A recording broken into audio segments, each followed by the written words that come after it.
that I felt life on a deeper level. I felt more confident. I felt like I had more meaningful relationships. Um, I just felt more invigorated and Mm, stuff. And so I knew I didn't want to go back to anything but God and Jesus, even though it's still so new to me.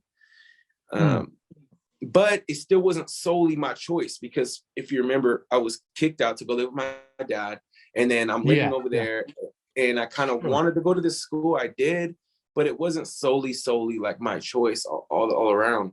Um, sure. Yeah, yeah. but anyways, long story short, I'll just fast forward, and I left church after a couple years, and I ran. Um, there was a gal I met in Los Angeles at that school, and we ended up having a couple kids, and we ran. But before we had the kids, anyways, we ran away from God until about Mm, 6 years ago. I just realized how insane I am without Jesus, and how easily I go astray from like moving forward in life and being productive, and like just so many things. So about 6 years ago, I uh, I just ran hard to Jesus, and I felt like mm. he was pulling me too. Um, I think of this one day when I was on this bridge, bro, and it was like 3 a.m. And yeah, I had, just done some things I wasn't proud of. And I Sure. was just like looking at my life, and I was thinking about my children and how I was not spending any time with them. I wasn't working. I was just smoking weed and drinking. Mm, And it was 3 a.m. and I saw this river in Tumwater beneath this bridge I was standing on. And I was like thinking that my kids might be better with a different dad. mm. And I was like, maybe I should take myself out of the picture of existence right now. And maybe that would be best for these kids. Um, and at Mm, that moment, I realized I didn't need like self help, because I was listening to a lot of self help stuff. But at that moment, I realized I needed something deeper and more genuine that didn't just have to do with my desires and yeah, my yeah. wants. Like I needed spiritual help. And I just recalled my time at those churches, and I just recalled Jesus standing alone. Um, and so I prayed like a sincere God help me prayer. I remember praying something like, God, if anybody could save my family, it's you. Mm, If anybody if anybody could help me not be crazy, God, it's you.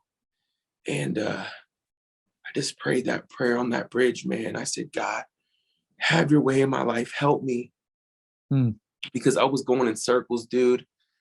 And I just prayed to God to help my family and help me. And little by little, when I said that prayer, it was like God was pulling me, and I was reaching for him simultaneously. Like I couldn't put my fingerprint on what was the precursor, whether it was my prayer or whether it was God pulling me. Like I look at that moment as it was like almost like the exact same time. It was so weird. That's how I always remember it. And Mm. yeah, and yeah, so little by little, God took me off of the pot. He helped me stop watching crazy videos, and he taught me off of alcohol, and just got me clean and sober, got me working. And I realized that Jesus is the answer. He was the answer for my family. He's the answer for me. And so I began, I've always been like an artist type. I've always been an abstract kind of dude. And Mm, so I began to just think about rhymes that, I just began to think about rhymes that were like hand in hand with Jesus, and hand in hand with my faith, and hand in hand with who I was aiming to be, And so that's how Sacred Music Tribe was born. mm. I just began uh, writing rhymes about Jesus, about the faith, about Christianity, and yeah, I just I had making music and used making music as an aim for me to use my time in a God glorifying way, versus watching porn or smoking weed or drinking. I'm like, yo, I want to live my life in a God honoring way. So something that was like stimulating to me and like would like that I could resonate with is like making music for Jesus. And so I began doing that, and I made this one profile pic, and here I'll end here. I made this profile pic that it was like somebody made me a logo. There's another good story I could tell about this, but somebody made me a logo, and it said Taylor Martin, and I put it as my profile pic.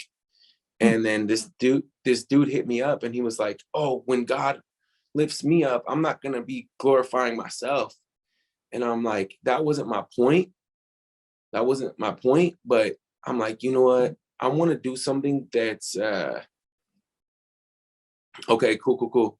I want to do something that's not. I want to do something that's like a movement where people could be like, yo, I'm part of this, or I represent this, not just like, oh, I'm with Taylor Yeah. Martin. You know what I mean? And so that's where Sacred Yeah. Music Tribe came out. We got like 6 or 7 dudes who's active right now. Some come and That's go. cool. But yeah, it's Christian hip hop artists from the Northwest. So That's awesome, man.